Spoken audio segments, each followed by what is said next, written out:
अपघातातून थोडक्यात बचावले खासदार डॉक्टर पडोळे. नागपूर बायपास उमरेड फाट्याजवळ पहाटेची घटना.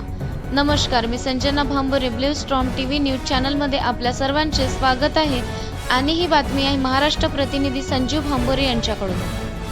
उपराष्ट्रपती पदाची निवडणूक आटपून मुंबई मार्गे भंडाऱ्याकडे परतत असताना खासदार डॉक्टर प्रशांत पडोळे यांच्या वाहनाला आज पहाटे भीषण अपघात झाला.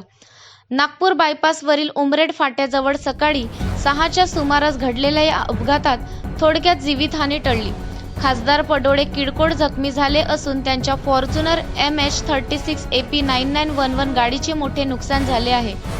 घटनेच्या वेळी वाहनात खासदार स्वतः उपस्थित होते.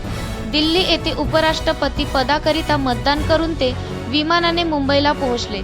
तेथे कार्यालयीन काम पूर्ण केल्यानंतर आपल्या वाहनाने भंडाऱ्याकडे परतत होते, तेव्हा नागपूर बायपासवरील उमरेड फाट्याजवळ अचानक समोरून आलेल्या वाहनामुळे संतुलन बिघडले आणि जोरदार धडक बसली.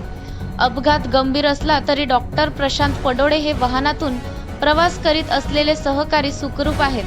घटनेची माहिती कळताच त्यांच्या समर्थकांमध्ये चिंतेचे वातावरण निर्माण झाले होते.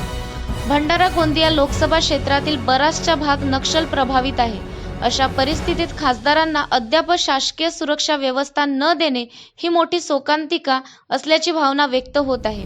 भाजप सरकारकडे वारंवार मागणी करूनही सुरक्षा न मिळाल्याने या अपघातानंतर पुन्हा प्रश्नचिन्ह उभे राहिले आहे. सरकारला आता तरी जाग येईल का, असा सवाल काँग्रेस कार्यकर्त्यांनी केला आहे.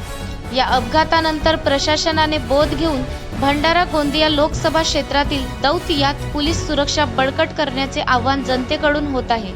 अपघातानंतर स्थानिक प्रशासनाने घटनास्थळी धाव घेतली. वाहन रस्त्याच्या कडेला हलवण्यात आले असून पुढील चौकशी सुरू आहे. खासदार डॉक्टर पडोळे यांच्या जखमा सौम्य असल्याने त्यांना तातडीने उपचार देण्यात आले. अशाच नवनवीन बातम्या पाहण्यासाठी आपल्या चॅनलला लाईक, शेअर आणि सबस्क्राईब करा. धन्यवाद.